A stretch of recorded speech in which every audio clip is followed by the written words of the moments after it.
Today we're talking about social media strategy. As a business owner, how do you figure out the right social strategy so that your content actually grows your business? This is the million-dollar question. Now, it turns out there are only 4 different social media strategies that you should consider using as a business owner. So in this video, I'm gonna walk through the pros and cons of each one. And by the end, you will know exactly which social media strategy you should use to grow your business the fastest. By the way, I'm Kallaway. I have 1 million followers, I've done billions of views, and I've also worked with hundreds of business owners behind the scenes to figure out their social media strategy. All right, now right off the bat, I'm gonna introduce the 4 different social media strategies. And as with anything, there are pros and cons to each of the 4 paths. You can win with any of them in any niche, but ideally you wanna go all in on just one. So to start off, let's go through the 4 options. Really, you have a 2x2 matrix. You've got individual personal brand and traditional brand account positioning on one side, and then you've got entertainment versus education content on the other.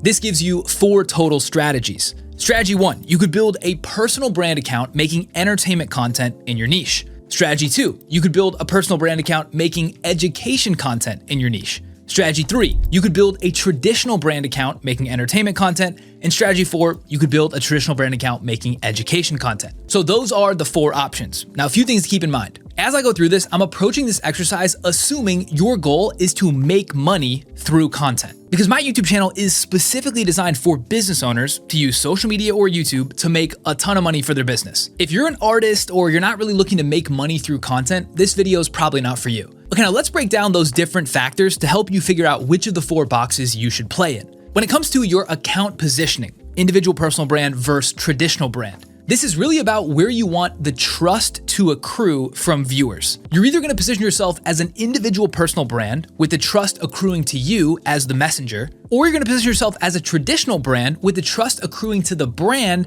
around a set of messages or beliefs. This is Ronaldo versus Nike, for example. Now, of course, traditional brand accounts will still have individuals literally making the content, so some degree of trust is gonna accrue to those faces and those characters. But this decision is really a macro decision on where you want the value accrual to go. Now, on the content side, entertainment versus education, this is more of a decision of how you want the value transfer to happen in the content. On the entertainment side, value comes from a dopamine unlock in content that drives some emotional transfer. Things like humor, fear, sadness, joy, curiosity. The goal with entertainment content always is to drive that emotional transfer.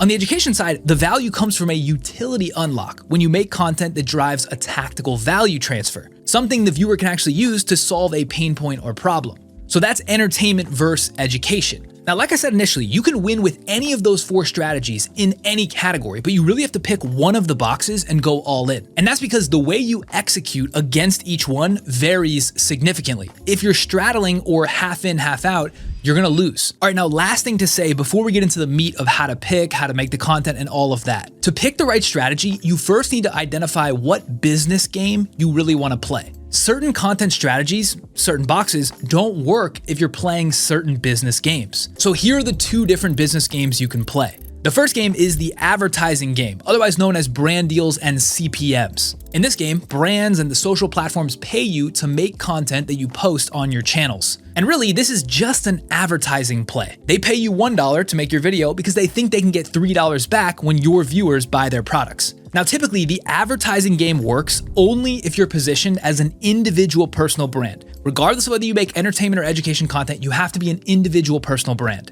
It doesn't work if you're positioned as a traditional brand account because competitors don't want to pay other brands to push their products, and the other brands are not going to push them. So if you're playing the advertising game and you want brand deals, you want the platforms to pay you, YouTube, Instagram, TikTok, through CPMs, you have to be an individual personal brand account, whether or not you're entertainment or education content. Now, the other business game, the one that most of the people watching this are trying to play, is called the conversion game. For this game, you have some product or service that you're trying to sell to your audience. You use free content to build awareness and trust, and then at some point you try to convert some portion of those viewers to a paid offer. And for this game, all 4 of the boxes, all 4 strategies are viable. Okay, so before I go any further, let's just review what I've covered so far. And by the way, all the crazy, valuable, non-obvious stuff, it's about to come next. I just had to set the stage so everybody's on the same page. This is the summary. There are 4 main social media strategies split across a 2x2 matrix. You could position yourself as a personal brand or traditional brand, and you could make entertainment or education content. That makes the 4 boxes. Then we have 2 different business games you could play.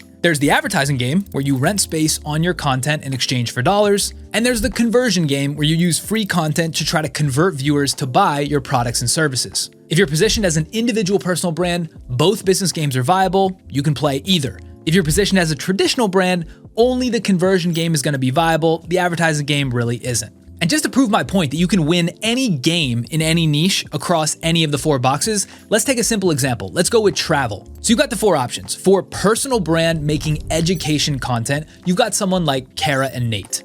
They've got 1.1 million followers on Instagram, 4 million followers on YouTube. Their channels are mostly educational tips and vlog breakdowns, giving you tactical things that you can do when you travel to different places. They monetize mostly through brand sponsorships, YouTube AdSense, and they also have a newsletter which they sell ad space on as well. So they're playing the advertising game a couple different ways. For scale, they probably make $5 to $10 million per year. Now for personal brand travel, on the entertainment side, you've got someone like Katarina at Professional Traveler. She monetizes mostly through travel-related brand deals, again, playing the advertising game. And she gets deals from places like hotels, airlines, tourism boards, things like that. Now her channel and her content is mostly cinematic travel vibes. The reason it's an entertainment account is because her content is not tactically applicable for the traveler. If you see her lavishly lounging around Morocco, you're not gonna get a tip for what to do, you just get inspired emotionally to wanna go there. You see the difference? One, Kara and Nate is more educationally focused. You watch a video and you can tactically apply something they give you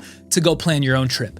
The other, Katarina, is more just vibes, trying to create this emotional transfer to get you to travel. Now on the traditional brand side, we have 2 as well. So on the education content side, we have a brand like Lonely Planet. And this is a business that sells custom travel plans, among other things. They use their free educational content to teach viewers a bit of a sampler, kind of like Kara and Nate, what to do when you travel, where to go, etc. It's really a sample of the things that they sell on the custom and higher tiers. And then lastly, on the traditional brand entertainment side, you've got a brand like Wander. And this is a business that rents luxury vacation homes in the US. Now they use entertainment content to help expose future travelers to their properties and the experiences you can have. They're not educating viewers on travel tips or teaching people how to run luxury properties. Their content is purely entertainment. It's trying to drive some emotional transfer, FOMO, inspiration, motivation to book. That's kind of where they play. So like I said, all 4 can work in the travel niche. All 4 of these are making 7 figures. The 2 businesses are much, much bigger. So you can win with any of the 4. You just have to pick which one you want to play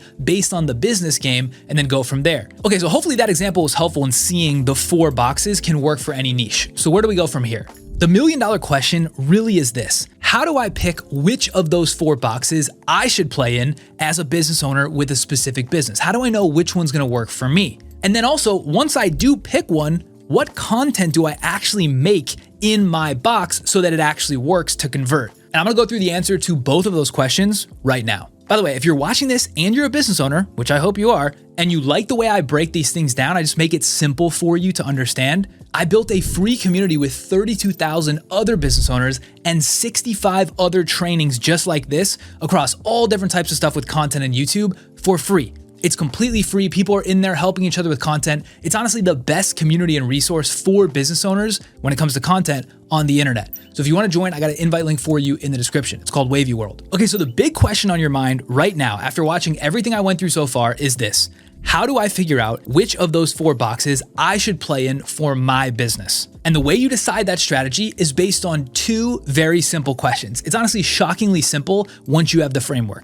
The first question is the bigger one, and this is how you decide whether or not you should make entertainment or education content. This is what you have to ask yourself. Does the product or service that you sell require education for how that solution actually solves the problem for the viewer? Or is there embedded understanding in the product and solution? I'm gonna explain exactly what that means, but that question, underline that question, write it down on your paper. That is the only question that matters. So let me explain. If you're selling candy, if you have a candy brand or a chocolate brand, you don't need to educate the viewer on the problem that they want to snack, or that your solution, your candy, will solve that problem. They understand that candy solves the snack craving. So there is an embedded understanding in the viewer's brain of how your solution could solve their problem. So you don't have to educate them on how that solution works. So all you need to do with your content is make the viewer remember their problem, that they're hungry, and be aware of your solution that you make candy. And the easy way to do this at scale is to make entertainment content that creates an emotionally driven desire. This is why Mr. Beast's entertainment content works so well to sell his chocolate Feastables.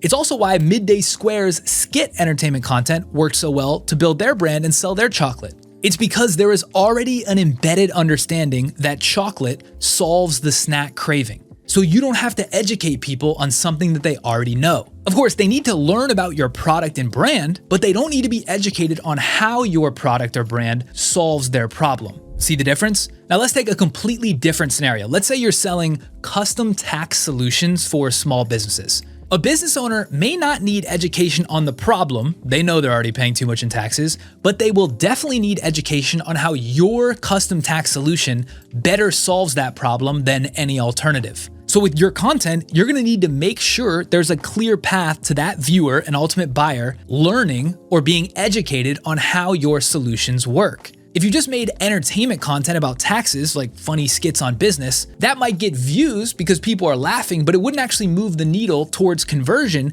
because the buyer wouldn't know how your solution solves their problem. So this whole thing, the decision between entertainment and education content, really boils down to if your buyer needs education on how your solution solves their problem. If you don't need the buyer to have that education, you make entertainment content. If you do need the buyer to have that education, you make education content. It really is this simple. Let me give you a few other examples to help this make more sense. Let's say you have a clothing brand. There's already embedded understanding of how clothing works. So you're gonna make entertainment content. Skits, try-on hauls, vlogs, cinematic product shoots, any format designed to create an emotional feeling or vibe in the customer's eye. You don't need to explain the manufacturing process to get the certain thread count on the clothing unless you're using a crazy different manufacturing process that needs to be educated because that's your selling point. But let's say you're a fashion stylist. There is no embedded understanding on how you work, how you build a wardrobe, which brands you like, what your taste is. And so you're gonna need to make education content to help educate the viewer and ultimately the buyer how your process differs. You're educating them on why and how your fashion sense is better so they can trust that your solution will solve their problem. You see the difference? In both scenarios, of course, you have to make them aware of your product and brand. But with a clothing brand, you don't have to educate them on how to put a hoodie on. You put it over your head. People get that. But if you're a fashion stylist, you have to educate them on your process, the brands you like, and the differences so they know that buying your custom fashion styling advice will make a difference. All right, let's take another example. What about software? If you're building a consumer app that mimics functionality that lots of people have seen before, let's say a retro camera app that takes a photo and applies a filter onto it, well then you're gonna make entertainment content. You don't need to explain how a filter works. People get it. What you do need to do is show the end result of the retro shots, drive a feeling of nostalgia, and make people want it emotionally. But let's say you're building a new productivity app. You're gonna need to make educational content about productivity, about daily routines, and specifically how your productivity app works differently than the baseline thing they're doing today. And so on and so on and so on. You could go through every example. For certain categories, the product and solution understanding is embedded. So you don't need to make educational content. In fact, entertainment content that drives emotion will work better. Here are some of the types of businesses and categories that really work better with entertainment content. Things like consumer goods, consumables, CPG, clothing brands, basic consumer software, broadly understood business software, travel, some fitness use cases. Now, obviously, it needs to be analyzed on a business by business basis, but just to try to give broad strokes, typically those categories have embedded solution understanding, so you can make entertainment content and drive the most traction.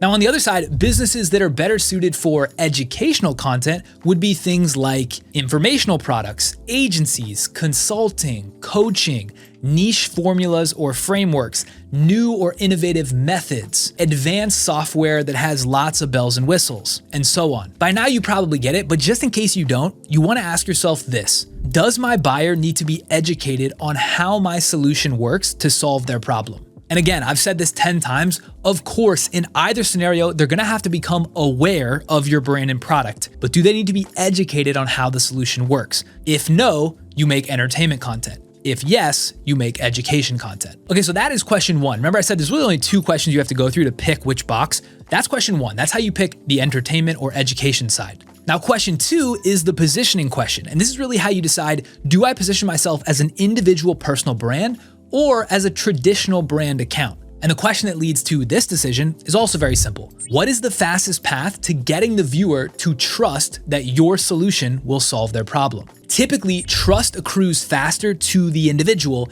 instead of the entity, because people just tend to trust people more so than they trust amorphous brands. This is why almost always you're gonna have more success building an individual personal brand than a traditional one. This is why traditional brands use spokespeople. It's why they work with influencers. It's why they have humans making a lot of their content today. People have recognized emotionally, people buy from people and trust people faster than they trust brands. So the real question is, in what cases, what businesses do you have to be building to not want to build an individual personal brand? Because there are some exceptions. So let's go through that. The only times I would recommend building your social strategy under a traditional brand name instead of an individual personal brand is if you're doing something in consumer, typically CPG or retail, and the buyers are gonna need to remember that name when searching or looking for it in a store. In these cases, it's super helpful to aggregate the equity around the brand name, especially if it's gonna be sold in stores. Also, if the brand ethos is more easily communicated by a collective instead of an individual, it can often be good to aggregate the trust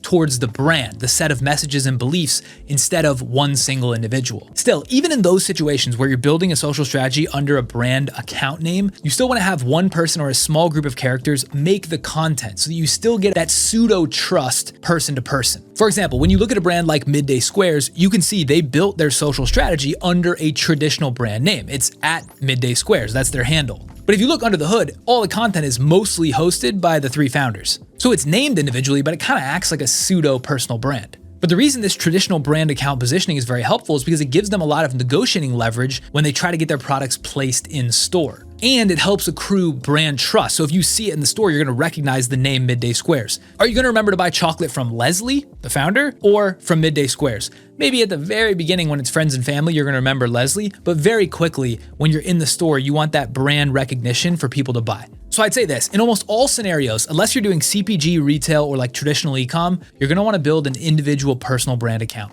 And somehow, if you're still confused on this individual versus personal brand, this should be the deciding factor. If the buyer needs to trust you at all as the individual in order to make the purchase, you're gonna build an individual personal brand. But if you're trying to get the buyer to trust the stamp of the brand, this amorphous logo or set of values, then build a traditional brand account, but still try to benefit from some of that person-to-person trust. Okay, so now we kind of know of the 4 boxes, which ones should we play in? So where do we go now? Remember at the beginning of the video when I said there was 2 different business games you could play? If you're playing the conversion game, trying to convert people into your own products or services, you've got a clear picture of the 4 boxes. If the customer needs education on how your solution works, you're making education content. If the customer doesn't need education on how your solution works, you're making entertainment content. If you as the individual need to be trusted to get somebody to buy, you're making an individual personal brand. And if you're building CPG, retail, or e-com, or you're detached from the individual messenger, you might be building a traditional brand. And by the way, if you're still confused,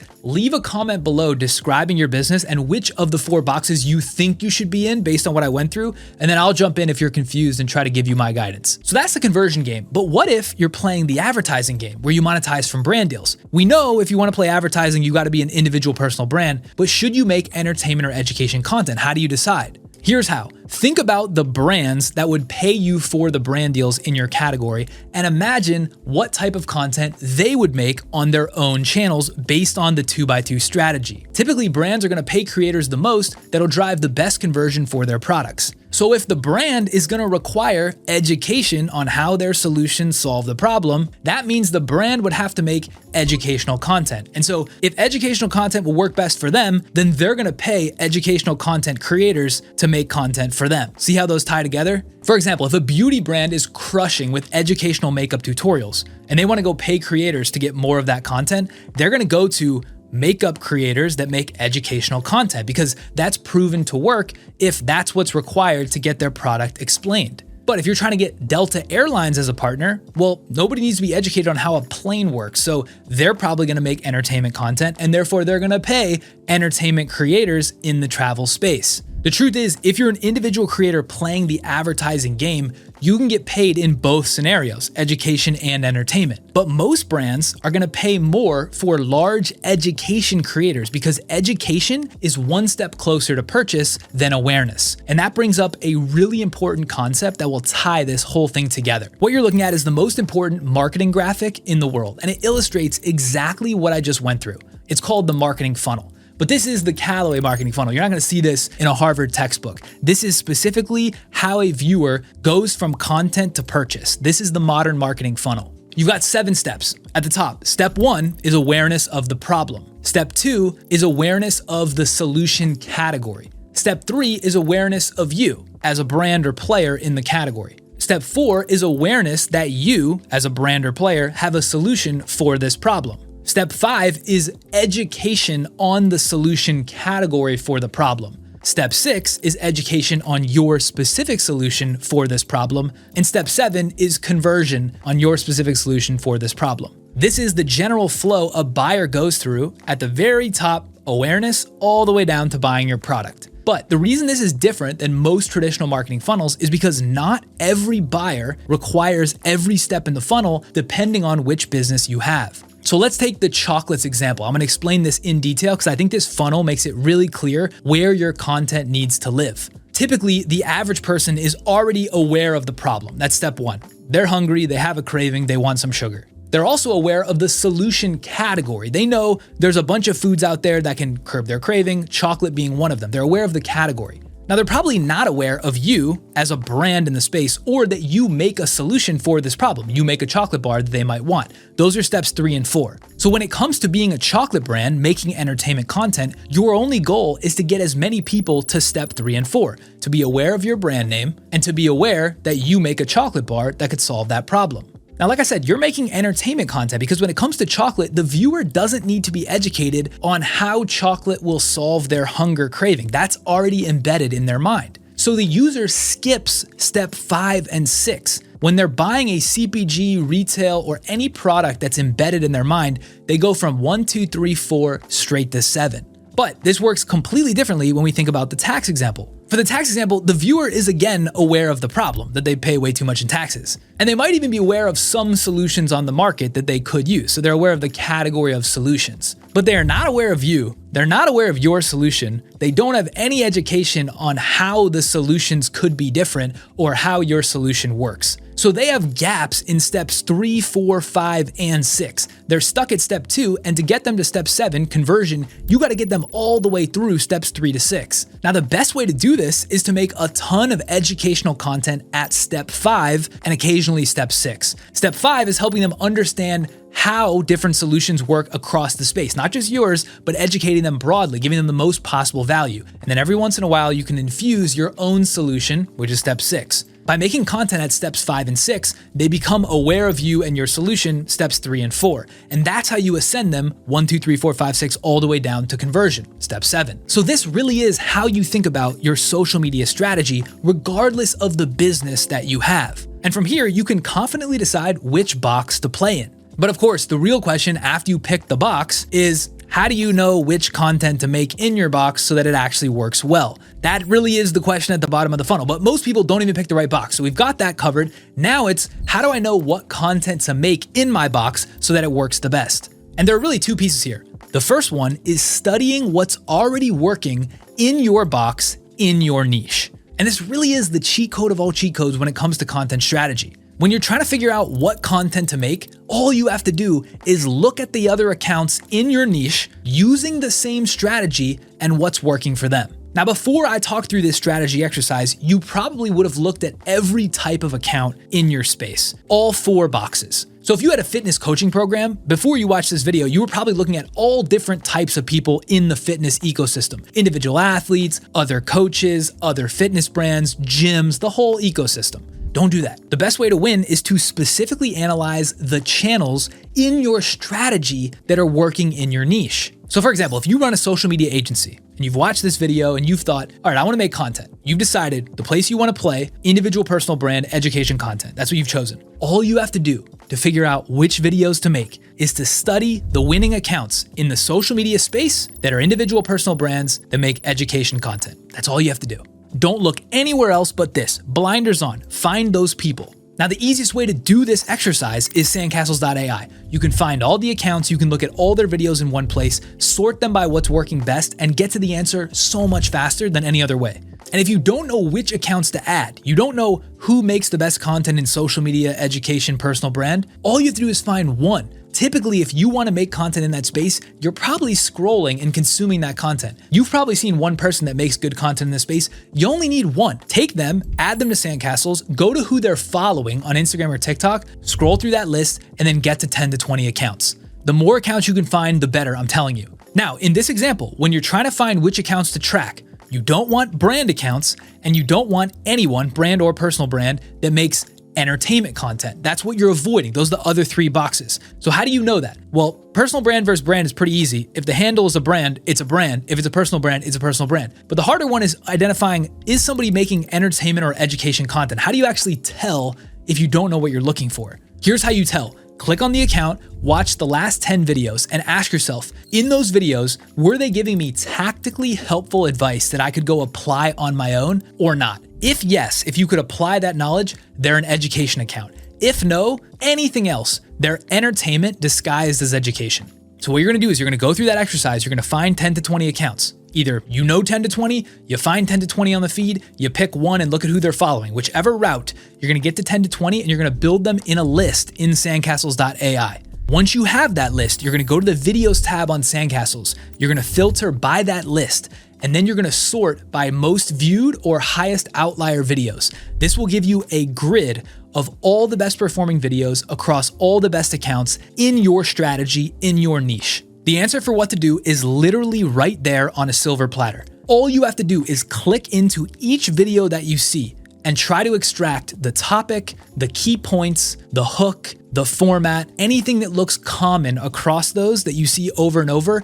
Extract that out. That is a pattern that you want to recreate. And the reason why this is the answer and it works so well is because the viewers that are watching and engaging with these videos that you see in the Sandcastles grid are the same viewers that you want to watch your stuff and buy your products and services. It's the exact same. Now, this process I just described, it works for every niche, entertainment, education, any business. It works for every single one of the boxes. It's all you have to do. You don't have to go beyond this. All right, now the last thing I promised that I would go through in this video are the attributes that you want to include, whether you're making entertainment or education content. You have the strategy, you now have the lookalike accounts, you're tracking those accounts and mining for topics and hooks and formats. But when you go to actually make the videos, what attributes do you want those videos to have so that they actually work and convert people down the funnel for your business? Now, I covered this super in depth in my video about social media game theory. I'm gonna link it below. If you go to the timestamp 1447, that's where I start breaking down. First, I go through the entertainment content,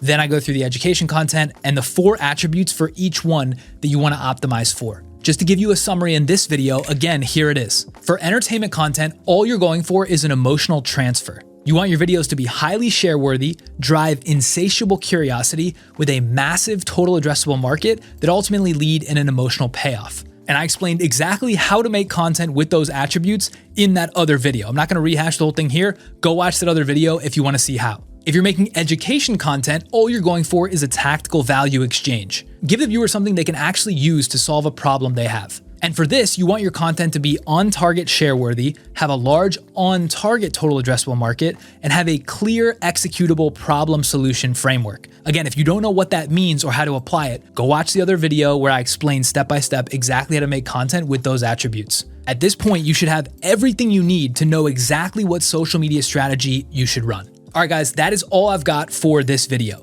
As always, you can tell I'm out of breath. I'm trying my absolute best to just give you the free sauce that nobody's coming even close to on the internet to giving you. As a summary, here's what we covered in this video. First, we talked about the 4 different social media strategies that you should be using as a business owner. They covered the 2x2 matrix, either an individual personal brand account, traditional brand account, entertainment content, or education content. Now, the way to choose which of those 4 boxes comes down to 2 main questions. The first question, does your solution to the viewer's problem require education? And the second question, what is the best way to accrue viewer trust?